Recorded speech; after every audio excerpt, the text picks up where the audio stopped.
ihame ry'umunsi. Mbese uyu munsi wasengaga nk'umugaragu cyangwa wasengaga nk'inshuti? Hari igihe utangira gusenga ukavuga ngo ndi umugaragu w'Imana.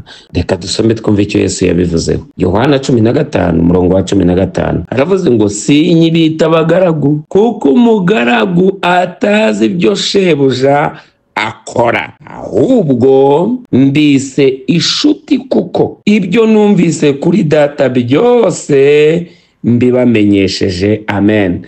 Yesu akwise inshuti ye, wikongera kwita umugaragu. Buriya inshuro nyinshi hari abantu musenga mugasengana kutisobanukirwa bigatuma mwakira ibitangaza bike. Uyu munsi wa none senga nk'inshuti y'Imana. Imana yisemo kukwita inshuti yayo, ntabwo ishaka kukwita umugaragu wayo, ngo kuko umugaragu namenye ibyo shebuja akora. Ntabwo ukiri umugaragu uri inshuti. Ubundi inshuti ntiwayibabaza, inshuti ntiwakora ibiyibabaza, kuko iyo ubabaje inshuti uba wibabaje. Uyu munsi wa none ntuzongere kubabaza inshuti yawe. Inshuti yawe ninde? Ni Mwuka Wera utuye muri wowe.